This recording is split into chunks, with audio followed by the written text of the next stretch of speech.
Bruce a total lifetime dedication to his art. He could take care of business, but he had a very active sense of humor.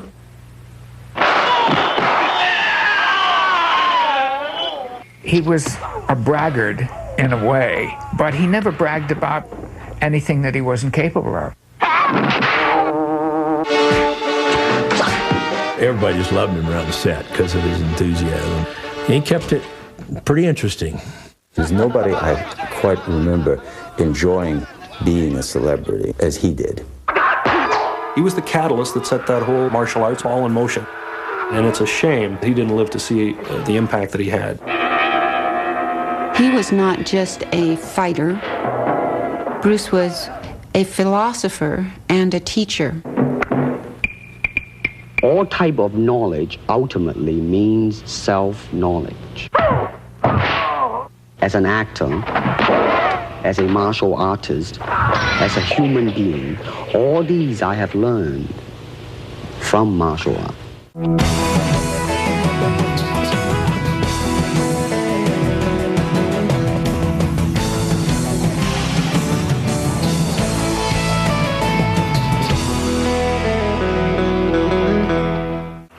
His passion and talent helped make him one of the greatest action film stars the world has ever known. He was also one of the first actors to successfully bridge the culture gap between East and West. But for Bruce Lee, his personal life proved more dramatic and more intense than any movie plot. And though his style has often been imitated, the indelible mark he left behind nearly 3 decades ago has never been duplicated.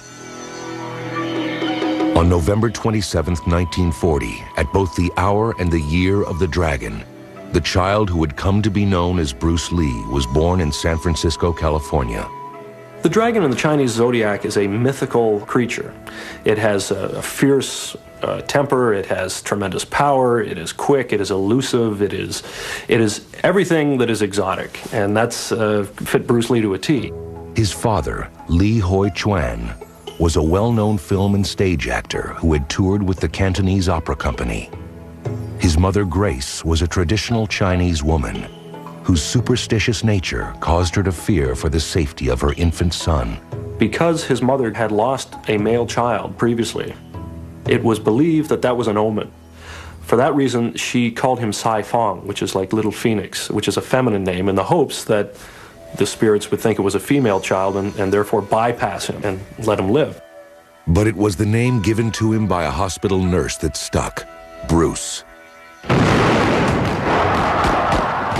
In 1941, as the war in Europe threatened to engulf the South Pacific, Lee moved Bruce and his family back to Hong Kong. As Hong Kong felt the hardships of World War II and the Japanese invasion, Lee continued to find work as an actor.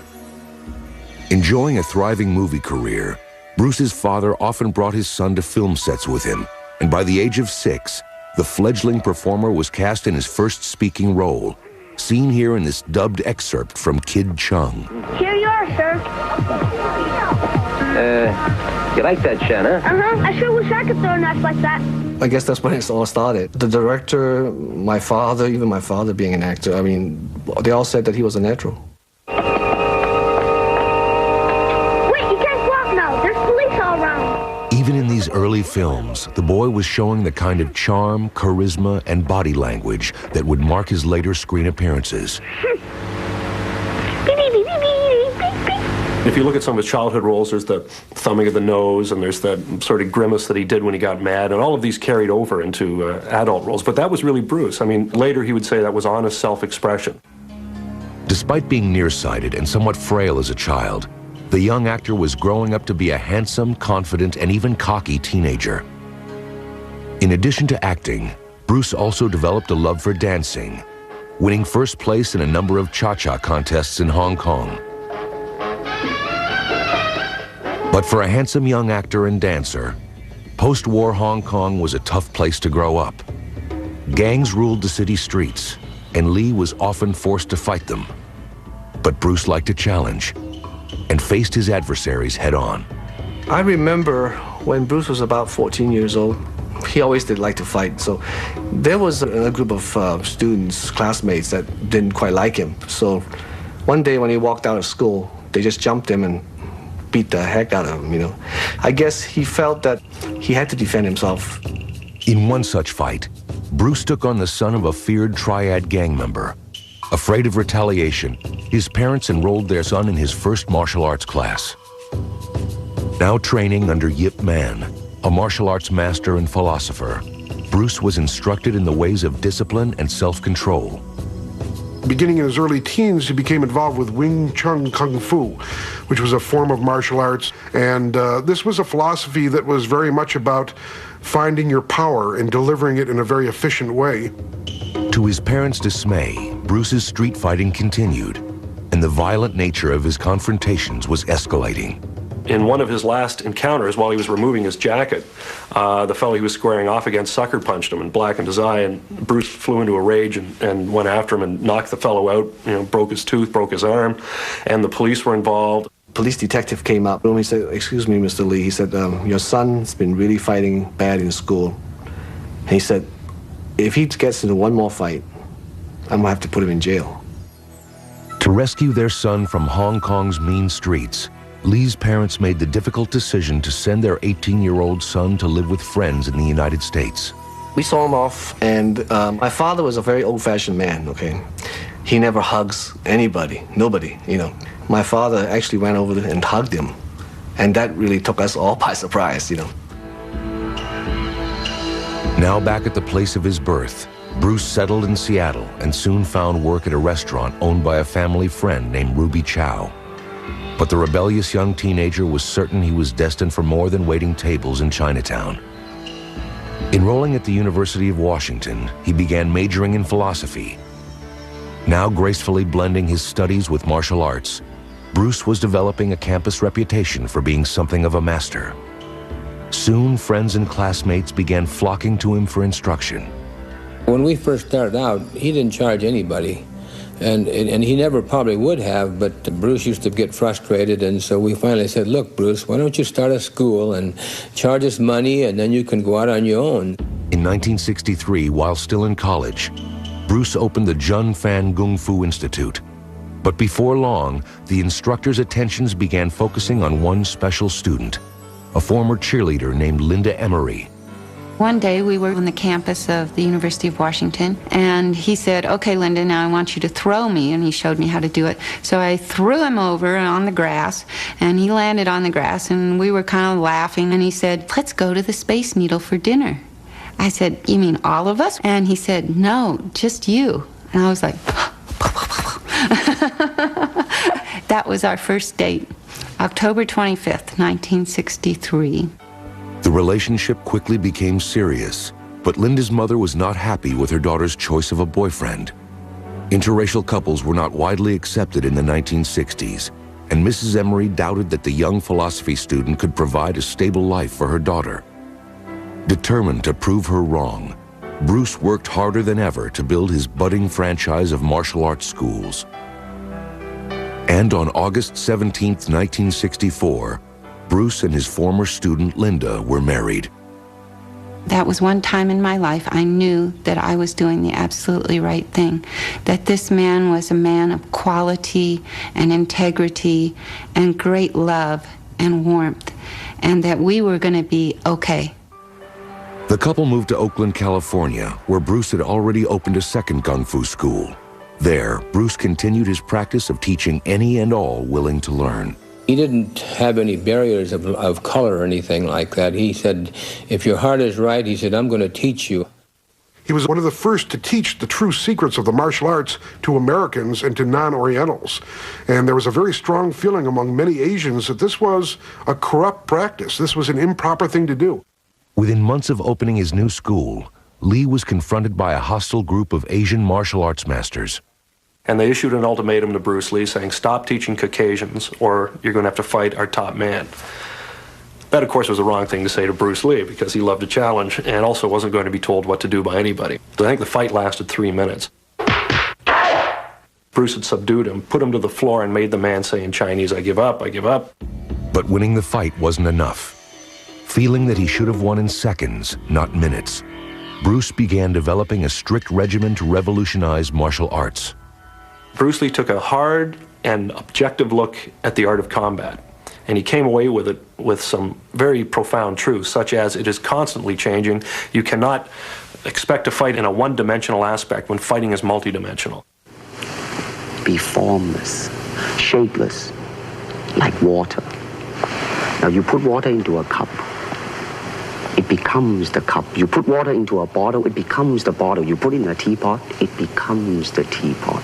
Now water can flow or it can crash. Be water, my friend. Lee also hoped that martial arts would combat racism by bridging the gap between Eastern and Western cultures. And when he was invited to perform at Ed Parker's Karate Championship in Long Beach, California, he astonished the crowd with his famous one-inch punch. He would tighten his fist and just deliver that one-inch shot of impact. But during that short distance in time, he would generate all of his body weight into the point of impact. And he said, "Let me show you something." And he turned to Tom, to my teacher, who was then one of Parker's black belts. And he gave him his little kicking bag. He kicked Tom the length of a swimming pool and into a flower bed. I was impressed, to say the least. But despite his growing reputation in the martial arts field, Bruce Lee was frustrated. Still struggling to make ends meet, his schools were not bringing in enough money, and the future at best seemed uncertain. What he didn't know was that fame was just around the corner. On February 1st, 1965, Bruce and Linda celebrated the birth of their first child, Brandon Bruce Lee. Bruce's greatest joy in his whole life was his children. He wanted to have a boy because it's a very Chinese thing to have a boy to carry on. He had a very, very, keen sense of love for his son, and he used to always brag and say he's the only blonde-haired, blue-eyed Chinaman in the world. But just 1 week after Brandon's birth, tragedy struck when Bruce received word that his father, Li Hoi Chuan, had died in Hong Kong. After flying home to attend the funeral, Lee returned to America more determined than ever to make his family proud of him. He focused all of his attentions on perfecting a distinctive style of martial arts, eventually called Jeet Kune Do, or the way of the intercepting fist. He told us Jeet Kune Do is a bunch of concepts and philosophies and strategies, and you take out and make it fit into you. It's like a coat. Everyone cannot fit into a size 42 coat. It has to be tailor-made for you. He believed that he could take the best of many different kinds of fighting, a piece here and a piece there, from boxing, wrestling, martial arts, all sorts of different physical activity, and incorporate it into a single philosophy. Ultimately, martial art means honestly expressing yourself. I mean, it is easy for me to put on a show and be cocky, so I can show you some really fancy movement. But to express oneself honestly, not lying to oneself, and to express myself honestly, that, my friend, is very hard to do. While Bruce was busy pouring all of his energy into martial arts, veteran TV producer William Dozier was searching for an Asian actor, one that could star in a new TV series he was developing based on the classic Charlie Chan mysteries. A friend of Dozier's, Hollywood hairstylist Jay Sebring, had recently seen Lee perform at the Ed Parker tournament and enthusiastically recommended him to the producer. He said, "Well, listen, I've got the guy for you. It's a fellow by the name of Bruce Lee. He's a good-looking man. He's got tremendous charisma. I'll call and see if there's some footage to show you." So he did, and as soon as Dozier saw it, he knew he had his man. Test X1. Take one, Steve. Now, Bruce, just look right into the camera lens right here and tell us your name, your age, and where you were born. My last name is Lee, Bruce Lee. I was born in San Francisco in 1940. I'm 24 right now. And you worked in motion pictures in Hong Kong? Yes, since I was around 6 years old. And when did you leave Hong Kong? 1959, when I was 18. I see. Now look over to me, Bruce, as we talk. I understand you just had a baby boy? Yeah. And you've lost a little sleep over it, have you? 3 nights. In 1965, Dozier ordered this screen test for Bruce at 20th Century Fox Studios. There is the finger jab. There is the punch. There is the back fist and then low. Of course, then they use leg, straight at the groin, or come up. Or, if I can back up a little bit, they start back from here and then come back. All right. It's kind of worrying. Unfortunately for Bruce, Dozier was now busy preparing his upcoming Batman series. Charlie Chan's #1 son was scrapped, although Dozier promised Bruce that he would keep him in mind for his next project, one based on a classic radio drama from the 1930s, The Green Hornet. They wanted to offer Bruce the part of Kato, but that wasn't going to happen until the following year because they wanted to make sure that Batman worked. So there we were, now having moved to Los Angeles, and Bruce didn't have a job. Bruce Lee didn't have to wait very long. To the Batcave. Batman became a national phenomenon, and within weeks, Dozier began prepping the Green Hornet.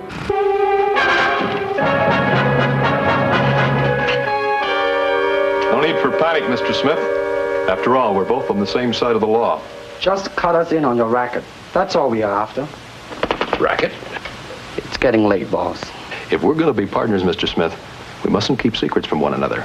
Everything on a table where we can all see it. Impressed with Bruce's screen presence, if not his acting, ABC network executives accepted Dozier's choice of Lee as Kato, the crime-fighting chauffeur. And now, to protect the rights and lives of decent citizens, rides the Green Hornet. When the show premiered on Friday, September 9th, 1966, Bruce Lee leapt onto the screen and into stardom. He went from being a martial arts instructor to someone that everybody watched in prime time in North America. No one had ever seen anything like that. Soon the fan mail Bruce was receiving was outpulling that of the Star. Starring in the role of millionaire newspaper publisher Britt Reed, alias the Green Hornet, was a dashing all-American heartthrob named Van Williams. No more tricks, Carly. I'm here to talk business. The thing that impressed me about him then is, as always, was his intensity. You know, he was very, very intense. You know, if we ever meet up with that masked Kung Fu man again, I want him. But a very nice gentleman. Take it easy, miss. We won't hurt you. From that moment on, Bruce and I kind of started working on a friendship all through the series. After years of financial insecurity, Bruce was now a regular in a network TV series. And although his role was secondary to that of Van Williams, he was determined not to play Kato as a subordinate. He didn't want any chopsocky or pigtail or bowing and scraping and that kind of thing, the way that Chinese had been portrayed. So that was his rule, that he would not do any roles demeaning to the Chinese culture. A perfectionist, Bruce worked hard to make his fight scenes as authentic as possible. Kung Fu is Kung Fu. It's not child's play. He soon learned the compromises required when filming for television. We had to slow up his action because we found in the test that he was moving too fast for the speed of the motion picture film. People may not realize he could have been faster than he was.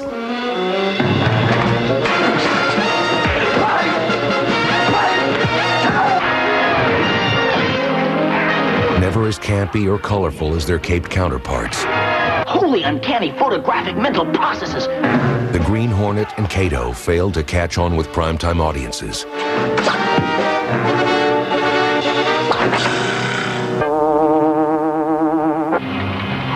In a desperate effort to save the show, Dozier and ABC concocted a face-off between Batman and Robin and the Green Hornet and Kato. No Batmobile. Good. We can get some work done first, and fast. And the original script was that he gets into a fight with Robin and loses. Holy split seconds, let's go. Well, he just went right through the roof. And he said, there is no way I'm going to get into a fight with Robin and lose. Bert had told everybody, you know, he's a big black belt and big tough guy. And Bruce had heard all about this. So he was going to play his Chinese water torture game on him. He let out little words. He was going to get this guy. And Bruce comes in and he gives him the silent treatment, you know. And he's grumbling around and said, you know, Bert thought he was just going to lose his temper and just destroy him. Adam said that Bert Ward was just shaking in his shorts. He was so scared that Bruce was going to take after him. Ultimately, the producers ended the battle in a draw to avoid upsetting fans of either show. None too smart for a smart crime fighter? Are we just letting them go, Batman? But it didn't matter. The Green Hornet was canceled after just one season. That was unquestionably a big blow to Bruce Lee. He had hoped that the show would be more successful. He had hoped to use that as a springboard, and it didn't work out. With the cancellation of the Green Hornet, the future was once again uncertain. And despite a new legion of loyal fans and the powerful contacts he had made in the entertainment industry, Bruce Lee would again be facing tough times. Now 27, Bruce had hoped the Green Hornet would open doors for him. Instead, he found work only sporadically, making a few guest appearances in shows like Here Come the Brides. I did not meet the ship because I refused to marry a woman I've never seen. Lin Sun, decision not yours. The society arranges all marriages. I am no longer a part of the society. I resign. Perhaps you wish to speak to Chief Pei. You could explain your reasonings to him. I will explain nothing to Chief Pei. Now, I am no longer a member of the society. Is that understood? Unable to find work as an actor, he hired himself out as a fight coordinator on films like The Wrecking Crew, starring Dean Martin. Those years were very difficult to break into Hollywood. There became a racial barrier that prevented him from crossing over into the Hollywood establishment. Frustrated and with a family to support, Bruce turned to his friend Green Hornet producer Charles Fitzsimons for advice. And I said, well, wait a minute, Bruce, I have an idea. I said, how about teaching people in their own homes where you don't have to have a studio? And I explained to him all of the middle-aged, would-be macho individuals in the motion picture industry and in business. These are your potential clients. Now attracting celebrity students like James Coburn, Steve McQueen, and basketball legend Kareem Abdul-Jabbar, Bruce became the hottest martial arts coach in Hollywood. He was not like most of the other people in the martial arts who had a tendency to be very formal and stiff. He was very down to earth, very American when you were working out, and he always wanted to make the most use of your time together with him. You had to have done your homework and be ready to go. But of all of Bruce's pupils, his favorite was his son, Brandon. Brandon was a mositone, couldn't sit still little kid. And as soon as he could walk, Bruce was having him learn kicks and punches and all that kind of thing. And Brandon had endless amounts of energy, just like his dad. As proud as Bruce was of his son, he was equally proud of his second child, daughter Shannon, born April 19th, 1969. She was as much a girl as Brandon was a boy. Shannon just had Bruce around her little finger. Daddy's little girl. It was like an angel had come to live at our house when Shannon was born. It's funny, but I guess when Bruce Lee is your dad, he's your dad. We weren't the sort of kids that went around saying, well, my dad's Bruce Lee, and he could, you know, beat up your dad. Even though I'm sure that's true for the most part. Despite what his children thought, Bruce was not invincible. One morning in 1970, while working out with weights, he injured a major nerve in his back, which left him unable to train for 6 months. Frustrated, he poured his energy into refining his philosophy of Jeet Kune Do and began writing extensively on every aspect of martial arts combat. Doctors came to Bruce with devastating news. They told him that he would never be able to perform martial arts again. Vowing to prove them wrong, Lee, once healthy enough to train, set up an exhaustive daily fitness regimen. What he did, again, turning a stumbling block into a stepping stone, he wanted to see just what the limitations and capabilities of the human body were. He would do 2,000 punches a day, 1,000 kicks a day. He would run 3 miles and get on a bike and bike 15 miles. All of it was pushing to see what the human body was truly capable of. Anxious to get his acting career back on track, he traveled to Hong Kong to promote himself and meet with Asian filmmakers. Run Run Shaw was the biggest Asian filmmaker. Unfortunately, the bid was a standard offer that he offered his contract players, which was like $200 a week for about 7 years.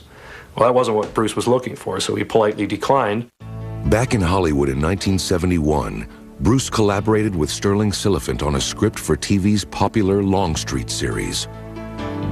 Guest appearing as a martial arts master, Bruce was in fact so well received by the show's producers that he was offered a recurring role. But by now, Lee's status in Asia had changed. On a trip back to Hong Kong, he was astonished to discover that the Green Hornet had become hugely popular. Asian fans now referred to it as the Kato Show. And when he arrived there, thousands of people would come to the airport. He couldn't walk down the street without being mobbed the way that Tom Cruise, I guess today, might be mobbed if he walked out on the street. As a result of his newfound fame, Bruce was asked to star in a film for top Asian producer Raymond Chow. Bruce expressed that he would like very much to come back to Hong Kong to make pictures. And I called him on the phone, and we started a conversation. The whole thing clicks. Then we signed a 3-picture deal, and he came back, and the rest is history. Bruce's first assignment for Raymond Chow was as the star of a modestly budgeted martial arts film entitled The Big Boss. Introducing Bruce Lee. Every limb of his body is a lethal weapon against men. We're savage beasts. Hong Kong moviegoers are renowned for being very vocal. And they have even been known to, cut the seats with a knife or something if they didn't like the movie. So, we're sitting there. The crowd is hushed. And he thinks, for a second, oh my God, they hate it. The audience, I said, was sort of dumbfounded at the end of the thing. Until everybody broke out into thunderous applause. The Big Boss broke all previous box office records in Asia, and Bruce Lee was on his way to becoming an international star. But instead of taking his newfound celebrity status for granted, he pushed himself even harder. In his next film for Raymond Chow, Fist of Fury, Lee introduced the nunchaku, a weapon never before seen in a martial arts film. Once again, the film broke all box office records.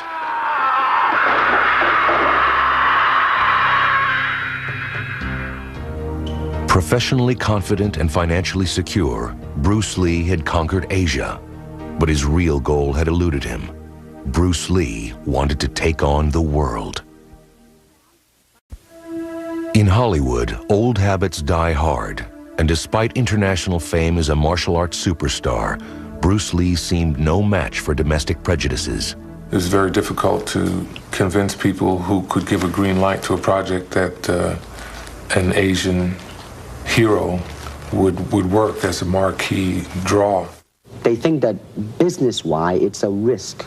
And I don't blame them. In the same way, it's like in Hong Kong, if a foreigner come and became a star, if I were the man with the money, I probably would have my own worry of whether or not the acceptance would be there. But that's all right, because if you honestly express yourself, it doesn't matter. Bruce Lee, before he left for Hong Kong, was working with Warner Brothers, with Fred Weintraub, in developing a concept for a television show set in the Old West, and was going to be called The Warrior at that point. It was later changed to Kung Fu. They never apparently considered him at all for the lead because, in their words, he was too Chinese-looking. And what happened was they ended up giving the role to a Caucasian actor, David Carradine, who they tried to make up to look half Chinese. Bitter at what he considered Hollywood's racism, Bruce now turned all of his attentions to his partnership with Raymond Chow. Having developed a keen interest in filmmaking while starring in The Green Hornet, Lee now oversaw all aspects of his new film, Way of the Dragon. It's Lee, unleashed.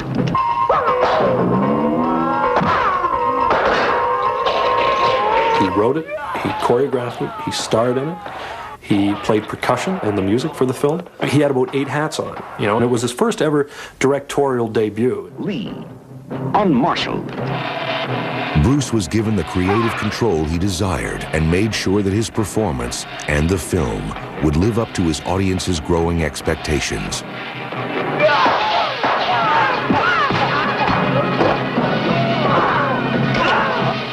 One of the film's highlights was this grueling fight scene between Lee and his former student, Chuck Norris. At the beginning of that fight scene, Bruce Lee's character is losing because he's in a very rigid martial arts way. Chuck Norris's character is also rigid, and he's a more powerful, bigger individual. Bruce at that point changes tactics and starts bouncing around like Muhammad Ali or Sugar Ray Robinson and being non-telegraphic, and as a result, Bruce Lee emerges victorious. Bruce stressed the need to show the ability to adapt instantly to whatever the situation was in front of you. Way of the Dragon smashed all previous box office records, and within weeks of its release, Bruce was busy prepping fight scenes for his next film, Game of Death. Co-starring would be his friend and former pupil, Kareem Abdul-Jabbar.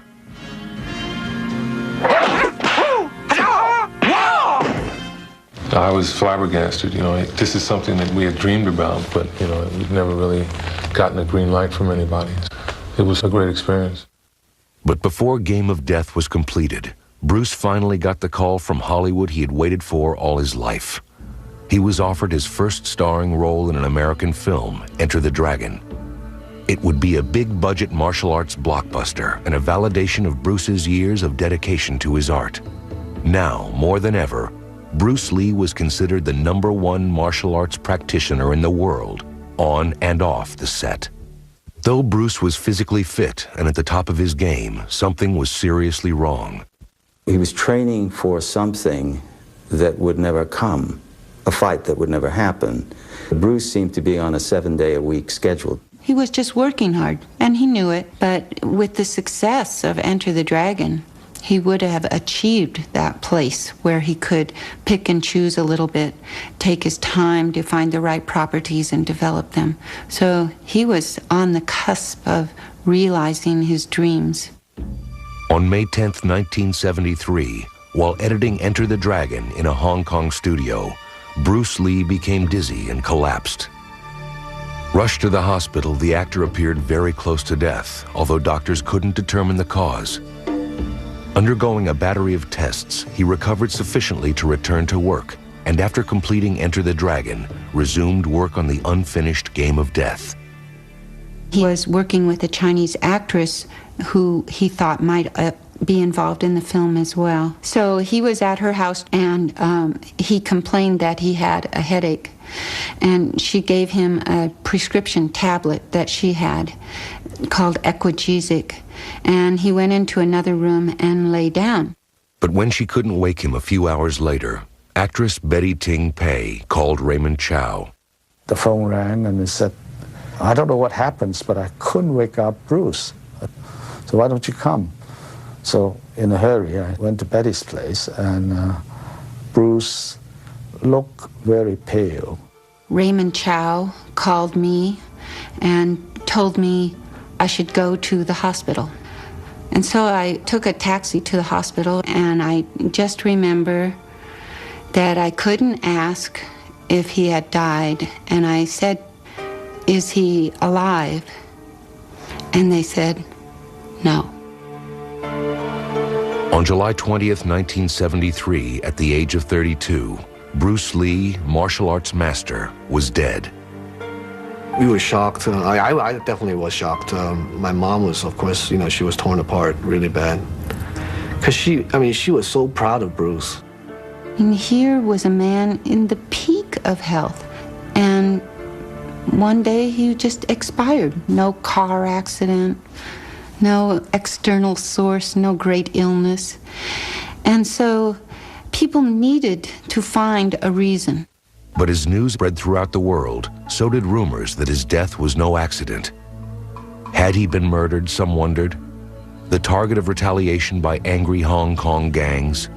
Some even speculated that Lee had been killed by a curse imposed by Asian martial arts masters, still angry that he had revealed their secrets to non-Asians. As far as rumors of a curse or rumors of this and that, there's just no bearing. I mean, I suppose when someone passes away, you can say whatever you want. You could say he was done in by gremlins, but there's equal evidence for gremlins as there is for a curse. An autopsy revealed the cause of Lee's death to be cerebral edema, or swelling of the brain, an allergic reaction to the pill he had taken to alleviate his headache.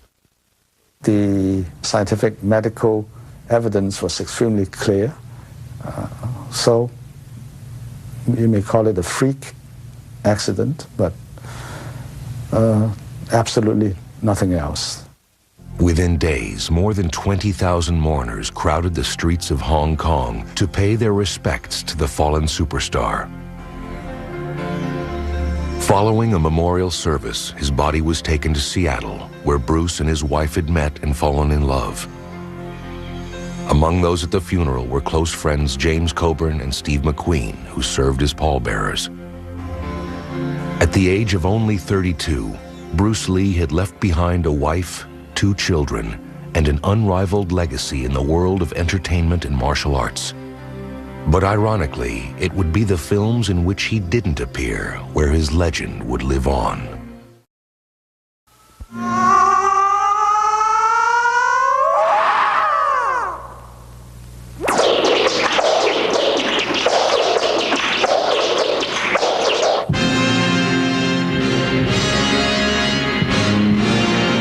Desperate effort to salvage Bruce Lee's last film, the producers hired a look-alike actor and resorted to obvious and at times laughable camera tricks. Cut! Okay, that's a print. That was great, Billy. Okay, everybody, get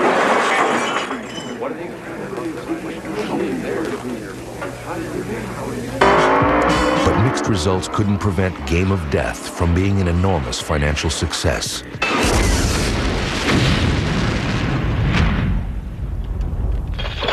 On the strength of 5 films, Bruce Lee had forever redefined the action movie genre and opened the doors for martial arts superstars like Jackie Chan, Chuck Norris, Steven Seagal, and Jean-Claude Van Damme.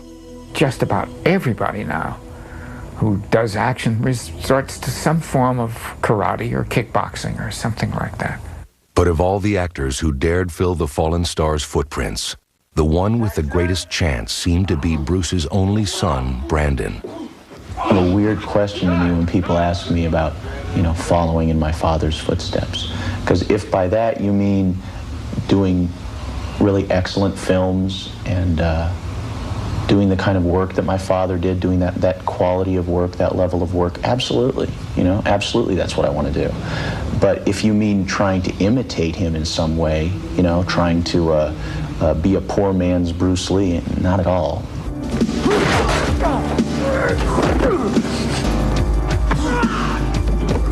I started learning martial arts with my dad right about the time I could walk. And we moved from Hong Kong to Los Angeles a lot when I was growing up as we were following my father's career around. And the thing is, I always think to myself, no matter what happens to me in my career, it's probably never going to get as weird as it already was. Having made a name for himself in a small number of modestly successful films, the young actor seemed poised on the brink of superstardom as the title character in the supernatural thriller, The Crow. But on March 31st, 1993, nearly 20 years after his father's untimely death, Brandon Lee was accidentally killed on the set by the misfiring of an unchecked prop gun. And like Game of Death, The Crow was completed with the aid of body doubles and special effects. Unfortunately, the bizarre circumstances surrounding Brandon Lee's death did little to quell the ever-growing myths about a mysterious curse. With Brandon's death, there was a resurgence of the rumors about Bruce's death. There was a rehashing of them in the public again. And there was an attempt to connect the deaths of Bruce and Brandon. And really, that's a great disservice and a great tragedy, trying to connect it up with curses and falsehoods and rumors is not right. Brandon's death was the result of the most unfortunate and unlikely, freakish chain of events than that could ever be imagined. In a way, I'm glad that Bruce was not here to see this happen to Brandon, because it would have hurt him so badly, as it has all of us. To millions around the world, the name Bruce Lee looms larger than ever. Magazines continue to print articles about him. Fan clubs are devoted to him, and his martial arts philosophy continues to attract a growing number of devoted followers. One of the most amazing things from my perspective on Bruce Lee was that a man of 32 years of age could be so prolific. He created a new film genre, he created a self-help philosophy, which is absolutely brilliant, and he created a new martial art, which people have been carrying on since his passing. So the important thing about Bruce Lee is not how he died or that he died, it's that he lived. To me, he's still alive, his spirit's still there, and we still train in his art. He's probably the best friend you can have. He's very loyal. He once told me that if somebody is trying to attack you, I'll take them on. That's a friend. The integrity with which Bruce lived his life, what he believed to be right, that is a clear example of the way it should be done. I remember he said, all right, if I'm gone for any reason, don't get hooked up with all these people that they're going to be giving me parades. If they're giving me parades, something's wrong. He was definitely somebody to look up to and something to aspire to. He had such a passion for life. I strive to have as much passion. If I could, rewind time and do it all over again, I would have asked so many more questions and learned so much more. He certainly left a gift for the rest of us, a path to follow, footsteps to follow, so that we can start in a direction and then find our own way, which was his lesson. Be formless, shapeless, like water. Be water, my friend.